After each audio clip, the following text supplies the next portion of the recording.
na vida existem coisas que estão sob o nosso controle e coisas que não estão sob o nosso controle. Bom, o grande mestre estoico Epíteto falava no seu livro, nos discursos, que sob o nosso controle estão nossos pensamentos, nossos desejos e aversões e nossas ações. E não estão sob o nosso controle coisas como propriedade, o nosso corpo não está sob o nosso controle, nossa reputação não estão sob o nosso controle. Mas como assim, Luiz Mário, o nosso corpo não está sob o nosso controle? Bom, a gente não escolhe se vai ficar doente ou não. A gente não escolhe o momento que a gente vai deixar esse mundo. Então, a gente pode influenciar na nossa saúde com bons hábitos, com uma boa alimentação, uma boa dieta, mas, em última instância, o nosso corpo ele não está sob o nosso controle. E nossas propriedades não estão sob o nosso controle, também não estão sob o nosso controle. Hoje em dia, infelizmente, é possível que alguém acabe manipulando a legislação e tomando a propriedade. Tem essa possibilidade, infelizmente, né? Eu passei por isso, inclusive, por essa experiência, né? E a nossa reputação também não está sob o nosso controle? Não, porque tu pode levar uma vida justa, ética, de acordo com seus valores, e chegar alguém e implantar uma notícia falsa sobre ti, botar num grande site de notícias lá. Tua reputação, ela é, ao menos momentaneamente, né? Até a verdade vir a aparecer e vai aparecer, tua reputação ela acaba sendo naquele momento maculada. O que tu vai fazer nesses cenários? Bom, primeiro compreender que essas coisas não estão sob o teu controle. E tu tem que agir na esfera das coisas que tu pode atuar, que tu pode mudar, naquilo que está sob o teu controle. Por exemplo, para um empresário, para um vendedor, tu pode passar o dia todo vendo notícias na internet, na CNN, na TV, enfim, qualquer canal de notícias, ficando indignado com a política e com a economia e passando o dia todo praguejando, né?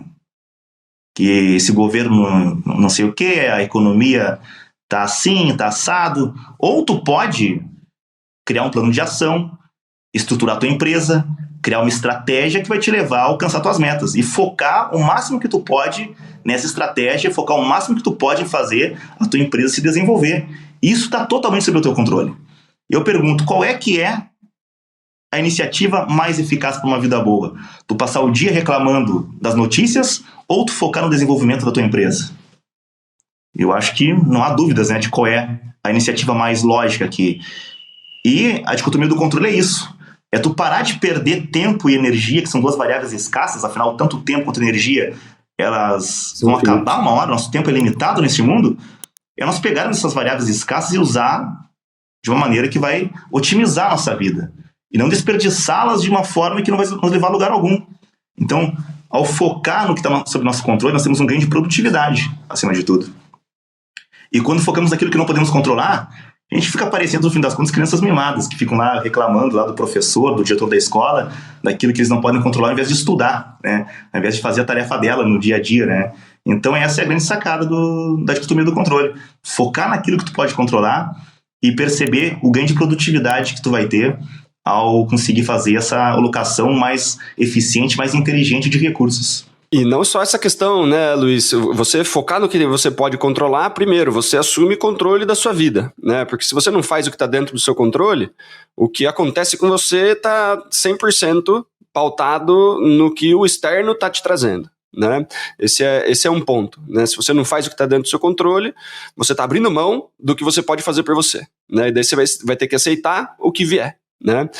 E tem mais um ponto que eu considero fundamental, que é quando a gente foca no que está fora do nosso controle, né, quando a gente está olhando, por exemplo, para, como o Luiz falou, o dólar, o governo, a economia e tudo mais, a gente acaba entrando num ponto que, se eu estou 100% focado no que está fora do meu controle, né, eu vou ficar frustrado grande parte das vezes.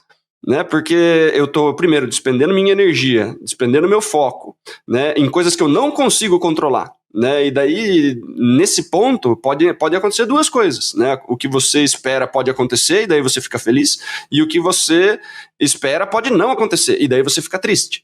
Por exemplo, né, vamos usar o dólar, por exemplo, como exemplo, né, se você tem pessoas que torcem para o dólar subir, tem pessoas que torcem para o dólar descer, dependendo se você importa ou exporta, por exemplo, né. Quando o dólar sobe, tem gente que fica contente. Quando o dólar desce, tem gente que fica contente. E o oposto é a mesma coisa, né? Só que se você vive a sua vida, né? Se a sua felicidade, né, ela está pautada em se o dólar sobe ou desce, 100% da sua felicidade está na mão do externo, né? E esse é o problema, porque o dólar vai descer em algum momento, e ele vai subir em algum momento. E aí o seu humor, a sua felicidade está pautado em uma coisa que está 100% fora do seu controle. Né? Se você tem uma estratégia de o que eu faço quando o dólar está alto e o que eu faço quando o dólar está baixo, e você coloca isso em prática, porque isso está dentro do seu controle, você consegue ficar feliz nos dois cenários. Você tem 100%, né? Você tem 100% de controle sobre o que você vai fazer. E aí, independente do externo, né? Por isso a gente se frustra menos. Né? Se você, vendedor, fica o tempo inteiro, eu já vi um monte de vendedor fazendo isso, né? O tempo inteiro só olhando o que o concorrente está fazendo. Né? Você não tem controle sobre o concorrente, você não tem controle sobre o seu cliente, você não tem controle sobre os preços praticados, você não tem controle sobre a maioria das coisas. O que você tem controle? As suas ações, né? O seu pensamento, né? As suas reações. E aí o ponto, né, Luiz, mas se o cliente está fora do meu controle, então vendas não é uma coisa que está fora do meu controle, eu não posso focar.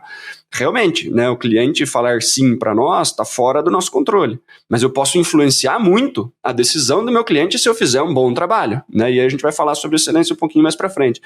Mas o grande ponto aqui, né, preciso fazer X vendas por dia, está fora do meu controle. Né? Porque sempre vai depender de uma segunda pessoa falando sim e eu não controlo essas pessoas.